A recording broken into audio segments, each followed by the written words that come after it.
আগামীকাল পবিত্র ঈদ উপলক্ষে ফরাক্কাবাসীর জন্য কি বার্তা দেবেন? আসসালামু আলাইকুম, নমস্কার। কালকে মাহে রমজান, ঈদ উল ফিতর। আমি বেনিগ্রাম অঞ্চলের প্রধান হিসেবে বলছি যে আমাদের ফারাক্কাবাসীর সকল ফারাক্কাবাসীকে আমার আগামী দিনের ঈদ উল ফিতরের অসংখ্য শুভেচ্ছা ও অভিনন্দন জানিয়ে আমি কয়েকটা কথা বলবো। যে আমরা আজকে 29টা রোজা চলছে, কাল 30টা রোজা চলছে, শেষের মধ্যে কালকে আমাদের পবিত্র ঈদ উল ফিতর হবে। সেই সম্পর্কে আমি বলছি যে যিনারা কষ্ট করে রোজা 30টা পালন করলো কালকে উৎসবের দিন, তা আমি ফারাক্কাবাসীকে বলবো যে প্রত্যেকে মিলেমিশে ভাই বোন, যে আমাদের যে সাম্প্রদায়িক যে ভাবনা সেগুলো আমাদেরকে দূর করতে হবে। যে আমরা কাজী নজরুলের যে কবিতা আমরা পড়েছি যে এক বৃন্তে দুটি কুসুম হিন্দু মুসলমান, তাহলে আমরা কেন যে আমরা প্রত্যেক জায়গায় দেখি যে রাজনীতি থেকে শুরু করে বা পাড়াতে বা গ্রামে দেখি সেই মতভেদটা থেকে যায়। আমরা চাইবো যে দুর্গা পূজার উৎসব হোক, কালী পুজোর হোক বা বিভিন্ন সম্প্রদায়ের হোক বা ঈদ হোক, আমরা সর্বপ্রথম জানবো যে আমরা ভারতীয় নাগরিক, অতএব আমরা সকলেই ভাই বোনের মতন সমান। আমরা যদি আজকে হিন্দু, মুসলিম, ডোম, চামার বিভিন্ন সম্প্রদায়ের লোক যদি আমরা একত্রিত হয়ে ভারতের হয়ে, আমরা রাজ্যের হয়ে, জেলার হয়ে, গ্রামের হয়ে, অঞ্চলের হয়ে যদি আমরা মিলেমিশে কাজ করি এবং সমস্ত রাজনৈতিক দলও যদি একত্রে কাজ করি, তাহলে আমরা কিসের জন্য আমরা রাজনীতি উঠছি? যে আমাদের লক্ষ্য থাকছে যে আমাদেরকে উন্নয়ন করা, আমাদের ভারতকে ডেভেলপমেন্ট করা।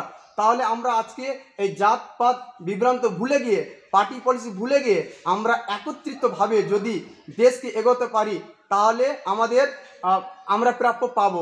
আজকে যদি আমরা নিজেরটা টানটানি, আমি কংগ্রেসের প্রধান, কংগ্রেসের করব, কেউ সিপিএমের, কেউ বিজেপির, কেউ টিএমসির, তাহলে দেশ কিন্তু নিচু পর্যায়ে চলে আসবে। আমরা সকল ভেদাভেদ ভুলে গিয়ে দেশের জন্য যেমন আগে গতদিনে যেমন আমরা একটা ভারতবর্ষের স্বাধীনতা হয়েছিল 1947 সাল, আমরা সবাই জানি, অথচ চোখে দেখিনি, কিন্তু সেখানে সমস্ত সম্প্রদায়ের লোক, সমস্ত রাজনৈতিক দল একত্রিত হতে পেরেছিল বলে আমরা আজকে স্বাধীনতার স্বাদ গ্রহণ করতে পেরেছি। কিন্তু স্বাধীনতা নামমাত্র হয়েছে, কিন্তু আমরা সেই স্বাধীনতার স্বাদ গ্রহণ করতে পারছি না। কেন? আমাদের মধ্যে একতার অভাব আছে।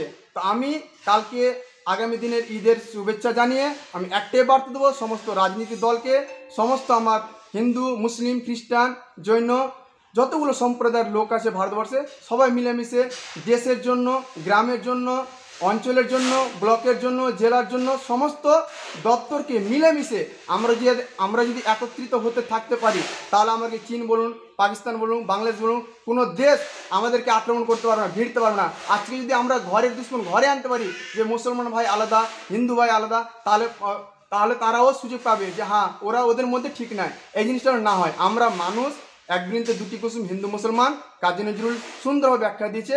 সেই শক্তি যদি আমাদের মধ্যে থাকে, হিউম্যানিটি পাওয়ার যদি থাকে, তাহলে আমাদেরকে কোনো শত্রু আমাদের আক্রমণ করতে পারবে না।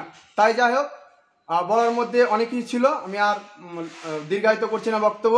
একটাই কথা আমার ফারাক্কাবাসী, আমার বেনিগ্রাম অঞ্চলকে বলবো, আমরা সবাই মিলেমিশে উৎসব পালন করব।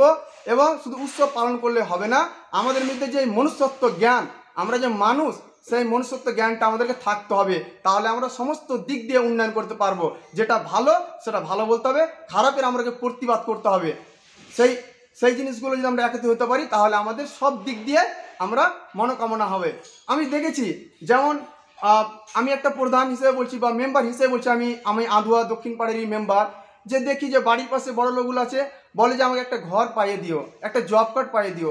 তাদেরকে আমি প্রতিবাদ করি, বলি যে আপনার বাড়ির পাশে এই রমজান মাসে তার বাড়িতে খাবার জুটে না, সে যে ত্রিপালের যে টাকা নাই বা পাচ্ছে না, সেই সব লোকের জন্য আপনি যদি এসে বলতেন যে তার বাড়ি পায়নি কেন, চলেন তো আমরা সবাই মিলে যাবো পঞ্চায়েতের কাছে, বিডিওর কাছে বা জেলা পরিষদে যাব, সেটা কিন্তু কেউ বললো না। এই মনুষ্যত্বটা চেঞ্জ করতে হবে। আমরা মানুষ, সেই বিবেক নিয়ে কাজ করতে হবে, তাহলে আমাদের উন্নয়ন হবে। নাহলে যার দোতলা বাড়ি, তিনতলা বাড়ি, সে কোটিপতি হয়ে যাবে। সিস্টেমটাই ভারতবর্ষে খারাপ হয়ে গেছে।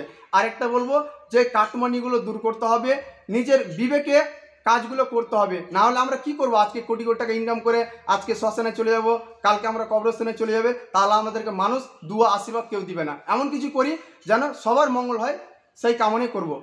ধন্যবাদ।